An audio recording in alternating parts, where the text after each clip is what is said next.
Olá pessoal, sou o professor Humberto Dalla, professor titular de Processo Civil aqui da Estácio e também do IBMEC, que agora integra o nosso grupo Edux, e professor permanente do programa de pós-graduação em Direito, Mestrado e Doutorado aqui da Estácio. Estou aqui para falar um pouquinho com vocês sobre algumas questões de processo civil e mediação relativas à pandemia do Covid-19. A gente já está vendo que algumas questões jurídicas estão surgindo, estão chamando a atenção, sobretudo na área do direito consumidor, na área da recuperação judicial, das relações de família e também das relações condominiais, né?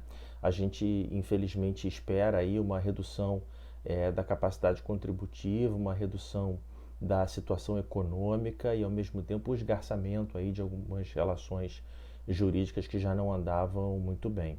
Então, a gente precisa trazer de novo à tona a questão que a gente chama de filtragem adequada de conflitos, né? Eu vou falar um pouquinho sobre algumas questões de processo e de mediação e depois, na sequência, eu vou entrar em algumas hipóteses concretas que nós vamos precisar visitar nesse momento pós-pandemia, tá? Primeiro a gente tem que lembrar que o nosso CPC trabalha com a ideia de uma jurisdição ampliada, né? O artigo 3º do Código de Processo Civil, ele não restringe mais a jurisdição àquela atividade desempenhada exclusiva ou privativamente pelo poder estatal, provavelmente pelo juiz de direito.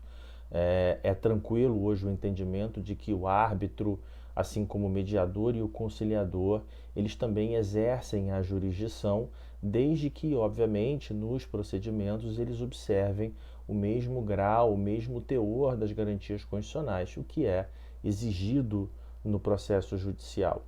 Então, a gente precisa identificar, no caso concreto, por meio do princípio da adequação, qual é a ferramenta mais específica, qual é a ferramenta mais adequada para resolver cada um dos tipos de conflito, né? Se todas as pessoas resolverem recorrer imediatamente ao Poder Judiciário para resolver todos os seus conflitos, obviamente que o sistema não vai aguentar. A gente tem visto isso aí, por exemplo, nessas tristes notícias e reportagens do sistema de saúde. A fila por leitos em UTI, a fila para utilizar respiradores, né? A mesma lógica, infelizmente, vale para o sistema judicial. Se todas as pessoas resolverem acessar o sistema judicial, sobretudo para questões que podem ser resolvidas de maneira mais simples e rápida de outra maneira, essas pessoas vão sobrecarregar o sistema e vão acabar fazendo o quê? Vão acabar retirando o lugar e retirando a oportunidade de outras pessoas que efetivamente precisariam acessar aquele sistema. Por outro lado, a gente também tem que levar em consideração as regras de restrição de mobilidade e presença física nos locais. Todos os tribunais do país estão com restrições, os prazos foram suspensos, alguns desses prazos vão voltar a fluir agora no começo de maio, né? Então a gente precisa ter também essa ideia muito clara. Esse vídeo está sendo gravado no dia 27 de abril, então a gente está levando em consideração a situação que se tem no dia de hoje, tá? Assim que as atividades retomarem ao normal progressivamente, tá? Mesmo nessa situação, mesmo nessas condições, é provável que nós não possamos ainda ter a realização de todas as pautas de audiência, a realização de todos os atos. Então, os instrumentos e ferramentas tecnológicas, eletrônicas, vão ser de muita valia. Alguns tribunais do país, como por exemplo o TJ do Rio de Janeiro, já tem ato administrativo, né, no nosso caso aqui o ato conjunto número 8, que foi assinado na semana passada entre o presidente e o corregedor-geral da Justiça, aqui do nosso TJRJ, autorizando a realização de mediação por videoconferência em questões envolvendo direito de família, né, que são muitas vezes questões urgentes, questões envolvendo necessidade de regulamentação de guarda, visitação, pagamento de alimentos, revisão de alimentos, né? Muitas pessoas perdendo o emprego, muitas pessoas tendo redução no valor da sua remuneração. Então isso obviamente vai impactar na verba alimentar acordos de alimentos vão ter que ser refeitos por conta disso e as obrigações estão vencendo, estamos caminhando agora para o final do mês, vencimento, pagamento de escola, pagamento de curso, pagamento daquelas despesas habituais que todos nós temos nesta época do ano. Acho que devemos esperar também o aumento exponencial do processo eletrônico, né? Todo o cronograma de implementação do PJE em alguns tribunais que ainda funcionam de forma híbrida, ou seja, tem processos físicos e processos eletrônicos.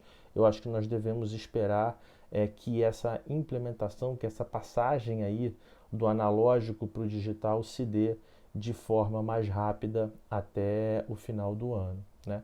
E chegando agora na segunda e última parte dessa nossa rápida exposição, como é que nós podemos aproveitar de maneira mais efetiva os meios adequados de resolução de conflitos, especificamente a mediação, né?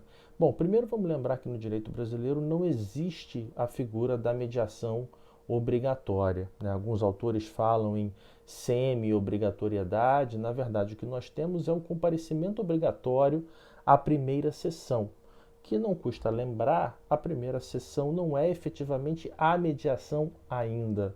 Esta primeira sessão é o que nós chamamos de pré-mediação, é aquele primeiro encontro, aquele momento em que o mediador vai dizer quais vão ser as regras aplicáveis, vai explicar o procedimento, vai dizer que não haverá decisão, de que o objetivo ali é facilitar ou restabelecer o canal de comunicação, de que a ideia é fazer com que as partes se sintam confortáveis dentro de um ambiente seguro, confidencial, para que aquelas questões, para que aqueles problemas possam ser mais bem direcionados, né?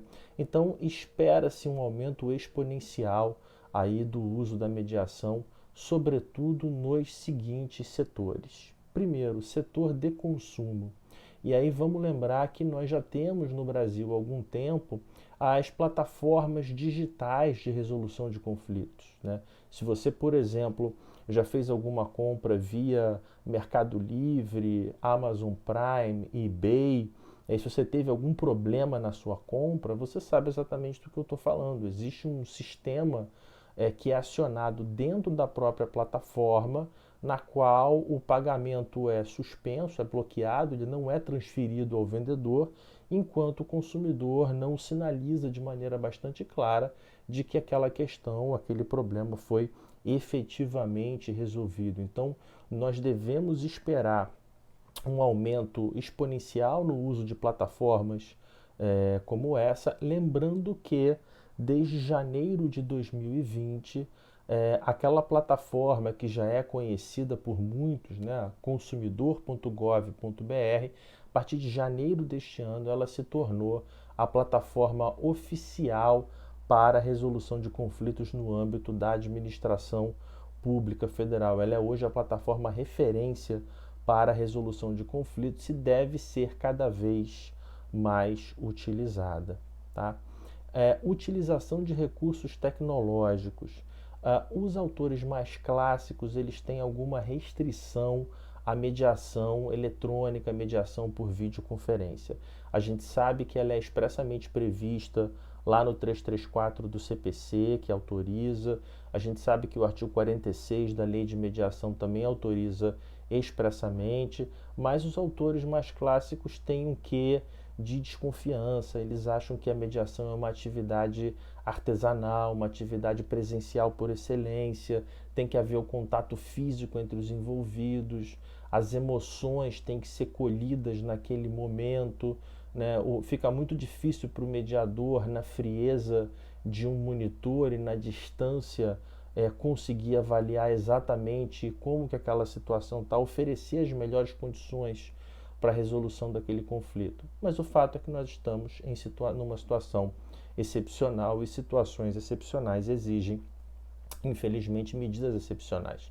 Então, acho que nós vamos ter que trabalhar cada vez mais com a figura da mediação judicial, mesmo em questões sensíveis como o direito de família, como infância e juventude, como o direito dos idosos. Vamos ter que trabalhar cada vez mais com essa ideia. E, sobretudo, não restringir porque é uma palavra que certamente levaria a uma inconstitucionalidade, mas racionalizar o uso do poder judiciário. Ter em mente que um grande número de pessoas vai precisar acessar o poder judiciário nos conflitos oriundos da pandemia do Covid-19. Então, cabe a cada um de nós avaliar efetivamente se recorrer ao judiciário naquele primeiro momento, ir diretamente ao judiciário é de fato a melhor solução. Será que não vale a pena tentar uma alternativa de consenso? Será que não vale a pena, pelo menos, fazer uma tentativa do uso da conciliação ou da mediação, fazer uma tentativa de uso dessas plataformas que são disponibilizadas de forma gratuita para o consumidor, por exemplo? Então, isso vai exigir de todos nós um sentimento de coletividade.